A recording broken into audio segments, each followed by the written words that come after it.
सभी साथियों को नमस्कार। तो जैसा कि आप जान रहे हैं कि हम प्रोग्राम्स का अध्ययन कर रहे हैं। अभी तक हमने भारत सरकार के सभी प्रोग्राम और अभी जो लेटेस्ट स्कीम्स हैं उन सबको देख लिया है। अब हम राजस्थान गवर्नमेंट के कुछ एक प्रोग्राम या स्कीम्स को देख लेते हैं। तो इनमें एक है पीसीटीएस। पीसीटीएस एक सॉफ्टवेयर होता है जो जिसके फुल फॉर्म क्या है, प्रेगनेंसी चाइल्ड ट्रैकिंग और हेल्थ सर्विस मैनेजमेंट सिस्टम। तो एक ऑनलाइन सॉफ्टवेयर है जो इन सब चीज़ों को ट्रैक करता है कि health management information system, pregnant woman, बच्चों की tracking, health surveillance, immunization program देखना। एक देशी घी स्कीम चलती है जिसमें बीपीएल महिलाओं को, जो प्रेग्नेंट लेडीज होती हैं, उनको देशी घी दिया जाता है। एएनएम का काम का जो प्रोग्राम है, हाई रिस्क प्रेगनेंसीज की मॉनिटरिंग है। जितने भी प्रेगनेंसी चाइल्ड ट्रैकिंग से रिलेटेड काम है उनकी ट्रैकिंग पीसीटीएस सॉफ्टवेयर के थ्रू की जाती है। ऐसे ही एक सॉफ्टवेयर है आशा सॉफ्ट, जो आशाओं के लिए, भाई आशा इंसेंटिव बेस्ड प्रोग्राम होता है, तो आशाओं के लिए ऑनलाइन पेमेंट और आशाओं की मॉनिटरिंग जिस सॉफ्टवेयर के थ्रू होती है उसका नाम है आशा सॉफ्ट। ऐसे एक और है ओजस। तो जीएसवाई और शुभ लक्ष्मी, हमने जीएसवाई में देखा था अभी ऊपर जो हमने पिछले क्लास में क्लास ली थी उसमें, कि जीएसवाई में जो जो पैसा मिलता है। और ऐसी एक राजस्थान सरकार की योजना है शुभ लक्ष्मी, जिसका नाम बदल के भी राजश्री कर दिया गया है। तो इनमें जो पेमेंट मिलता है वो ओजस के थ्रू मिलता है। तो ये राजश्री या शुभ लक्ष्मी योजना देख लेते हैं। तो पहले इसका नाम शुभ लक्ष्मी था, 2016 में इसका नाम बदल के राजश्री कर दिया गया है। और योजना का उद्देश्य क्या है? ये केवल बालिकाओं के लिए है। भाई बालिकाओं के जन्म होने पर पैसे मिलते हैं ताकि भ्रूण हत्याएं नहीं हो, मातृ मृत्यु दर में कमी आए और जो चाइल्ड सेक्स रेशियो है वो सुधरे। लाभ कौन कौन से मिलते हैं? तो सरकारी अस्पतालों में या फिर जो अधिकृत, यानी जिनको गवर्नमेंट ने एम्पेनल्ड किया हुआ है, उन निजी चिकित्सा संस्थानों में यदि बालिका का जन्म हुआ है तो 2500 रुपये मिलेंगे। 1 साल पूरा हो जाएगा और सारे टीके लगवा लिए होंगे तो 2500 और मिलेंगे। फिर वो बालिका पहली कक्षा में जाएगी तो 4000 रुपये, 8वीं में जाएगी तो 5000 रुपये, 10वीं में जाएगी तो 11000 रुपये, और जब 12वीं पास कर लेगी तो उसे मिलेंगे 25000 रुपये। पहली और दूसरी किस्त सभी बालिकाओं के जन्म पे मिलती है, लेकिन बाकी जो लाभ है वो केवल और केवल 2 जीवित संतानों पे ही मिलते हैं। मतलब मान लीजिए पहला लड़का है और दूसरी लड़की, तो केवल दूसरी वाली को ही लाभ मिलेंगे। तीसरी लड़की हुई है तो उसे पहली और दूसरी यानी 2500 वाले तो मिल जाएंगे, बाकी लाभ उसे नहीं मिलेंगे। एक प्रोजेक्ट राजस्थान सरकार ने चलाया है, टेलीमेडिसिन प्रोजेक्ट, और आप यहाँ लिख लीजिए एक ई संजीवनी करके ऐप भी लॉन्च किया गया है टेलीमेडिसिन के लिए। ये आप नोट कर लीजिए, ई संजीवनी करके एक एप्लीकेशन लॉन्च की गई है। टेलीमेडिसिन आप जानते ही हैं कि डॉक्टर यहाँ बैठा है, पेशेंट यहाँ है, तो कोई मोबाइल एप्लीकेशन या सॉफ्टवेयर इंटरनेट के थ्रू डायरेक्ट परामर्श लिया जा सकता है। एक है इम्पैक्ट सिस्टम, जो पीसीपीएनडीटी की मॉनिटरिंग के लिए लाया गया है। क्रिस सिस्टम जो है वो ह्यूमन रिसोर्स इंफॉर्मेशन सिस्टम है। जितने भी कर्मचारी अधिकारी स्वास्थ्य विभाग में काम कर रहे हैं उनके लिए क्रिस सिस्टम लाया गया है।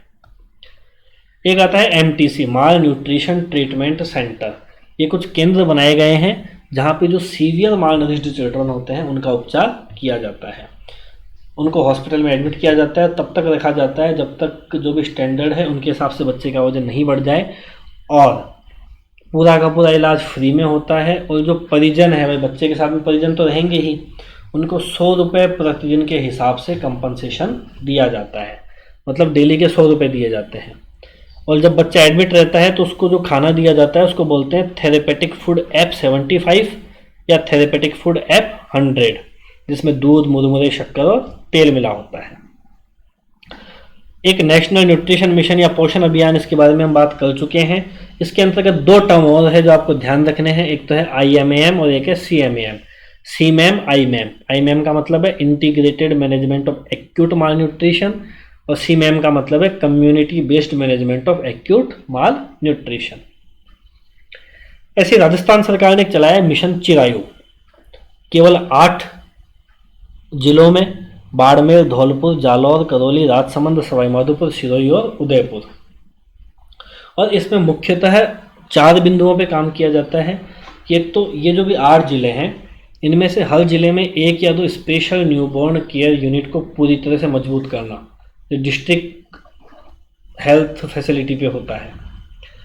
सिजेरियन सेक्शन पॉइंट को मजबूत करना, जो ऑपरेटिंग प्रोसीजर्स होते हैं वो फॉलो होने चाहिए, और एएनसी कवरेज को बढ़ाना।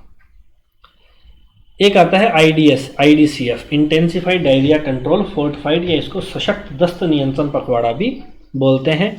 इस साल तो कोरोना की वजह से नहीं मन पाया है, पिछले साल 28 मई 2019 से 9 जून 2019 तक मनाया गया था। इसमें क्या होता है कि एक तो ओआरएस और जिंक भाई डायरिया में दिए जाते हैं, इनके बारे में जन जागरूकता फैलाना, जो भी स्वास्थ्य कार्यकर्ता हैं उनके स्किल डेवलपमेंट में वृद्धि करना। ओआरएस जिंक कॉर्नर हर स्वास्थ्य केंद्र आंगनबाड़ी में होना चाहिए, और आशा 5 साल से छोटे सभी बच्चों के घरों में जाके ओआरएस के पैकेट भी बांटेगी।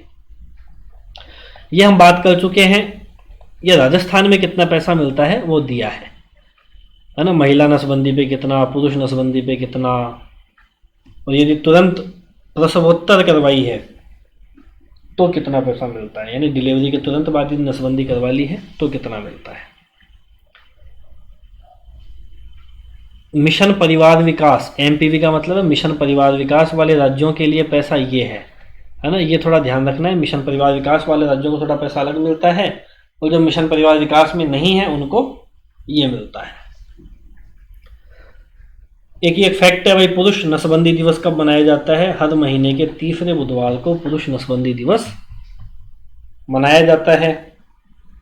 एक 200 रुपये मोबाइल रिचार्ज की योजना चलती है। यदि 15 से 49 साल की किसी मातृ मृत्यु, मैटरनल डेथ की यदि आप सूचना दे रहे हैं तो आपको 200 रुपये का मोबाइल रिचार्ज मिलेगा। ये सूचना आप टेलीफोन से भी दे सकते हैं 104 पे कॉल करके, या ई-मित्र कियोस्क से भी दे सकते हैं। बस 24 घंटे के अंदर अंदर ये सूचना देनी पड़ेगी। एक कार्यक्रम चलता है कुशल मंगल, इंपॉर्टेंट है। हाई रिस्क प्रेगनेंसी के चिन्हीकरण, उसकी लाइन लिस्टिंग, उपचार, फॉलोअप के लिए योजना चलती है। देखिए, नॉर्मल जो एएनसी होती है वो होती है हर प्रेग्नेंट लेडी के लिए, लेकिन कुशल मंगल कार्यक्रम केवल और केवल हाई रिस्क प्रेगनेंसी के लिए है ना। इसमें क्या करते हैं, ममता कार्ड पे स्टिकर लगाए जाते हैं। यदि हाई रिस्क प्रेगनेंसी एनीमिया के कारण है तो लाल स्टिकर लगाया जाता है, और अन्य कारणों से हाई रिस्क प्रेगनेंसी है तो पीला स्टिकर, और एनीमिया प्लस अन्य कारण भी है तो दोनों स्टिकर लगवाए जाएंगे। उससे क्या तुरंत देखते ही पता चल जाता है।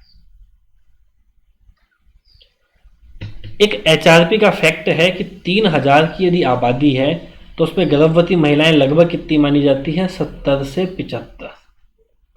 और जितनी गर्भवती महिलाएं होती है ऐसा माना जाता है कि उनका 10% एचआरपी होगी। तो हाई रिस्क प्रेगनेंसी कितनी होगी? 7 से 8। एक सुरक्षित मातृत्व दिवस मनाया जाता है, जो ये केवल सीएचसी में मनाया जाता है। एक तो ये ध्यान रखना है, सुरक्षित मातृत्व दिवस सीएचसी पे ही मनाया जाता है। हर महीने के पहले, तीसरे और चौथे शुक्रवार को, है ना, दूसरा शुक्रवार छोड़ दिया गया है। इसमें क्या होता है, जो गायनेकोलॉजिस्ट होते हैं वो हाई रिस्क प्रेगनेंसी को देखते हैं, जांच करते हैं, उनको क्वालिटी सर्विसेज प्रोवाइड करवाते हैं। एक आता है प्रसूति नियोजन दिवस। ये हर माह के चौथे गुरुवार को समस्त सब सेंटरों पे मनाया जाता है, जिसमें जो भी एएनसी होती हैं उनको राय दी जाती है और कैसे ट्रांसपोर्ट की सुविधाएं हैं वो सब उनको बताया जाता है। एक अभी लेटेस्ट योजना चलाई है राजस्थान सरकार ने, जिसका नाम है निरोगी राजस्थान। ये वास्तव में खुद कोई योजना नहीं है, ये भी एक अम्ब्रेला स्कीम है, और जितनी भी स्वास्थ्य से रिलेटेड योजनाएं हैं उनको इसके अंतर्गत लाया गया है। जैसे एक है संकोच हटाएं, संवाद बढ़ाएं। ये पूछा जा सकता है कि ये भाई ये किस योजना से रिलेटेड है, तो ये मासिक धर्म से रिलेटेड टैगलाइन है, संकोच हटाएं, संवाद बढ़ाएं। ऐसे मुख्यमंत्री निःशुल्क दवा योजना एक चलती है जिसको निरोगी राजस्थान के अंतर्गत लाया गया है।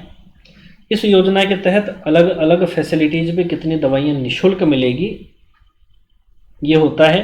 तो हमें उप स्वास्थ्य केंद्र का ध्यान रखना है। उप स्वास्थ्य केंद्र पे 39 दवाएं हैं और 10 सर्जिकल आइटम्स हैं। ऐसे ही एक सैनिटरी नैपकिन योजना है जिसके बारे में हम बात कर चुके हैं। एक मुख्यमंत्री निःशुल्क योजना होती है जिसके अंतर्गत पीएचसी पे 15 तरह की जांचें होती हैं। और एक जनता क्लिनिक। जनता क्लिनिक क्या है, तो ये एक जैसे अर्बन जो पीएचसी होती है उनसे थोड़े छोटे लेवल पे खोले गए हैं। पीएचसी से कैसे अलग होते हैं कि इनमें केवल ओपीडी सुविधाएं होती है, आईपीडी की सुविधाएं नहीं होती है, और इनका मेन फोकस किस पे होता है, चाइल्ड और रिप्रोडक्टिव हेल्थ सर्विसेज पे। इनमें स्टाफ क्या क्या होता है, एक डॉक्टर, 2 नर्सिंग स्टाफ, एक फार्मासिस्ट और एक हेल्पर। पहला जनता क्लिनिक जिस जिले में खोला गया वो जयपुर था, और दूसरा जिला जिसमें जनता क्लिनिक खोले जाएंगे वो जिला है जोधपुर। तो ये कुछ हमें फैक्ट ध्यान रखने थे। ये सारी योजनाएं लगभग मैंने खत्म करा दी है, इम्पोर्टेंट। और भी यदि कोई योजना 2-4 यदि ध्यान में आती है तो भविष्य में मैं एक वीडियो बना के उस पर वो भी आपको बता दूंगा। पर लगभग सब योजनाएं मैंने भारत सरकार और राजस्थान सरकार की कंप्लीट करवा दी है। ये योजनाएं बहुत इंपॉर्टेंट है क्योंकि इनसे आराम से नहीं करते भी 10 सवाल आने की पूरी संभावनाएं हैं। तो इनको आप अच्छे से पढ़िएगा। चलिए धन्यवाद, फिर मिलेंगे अगली क्लास में।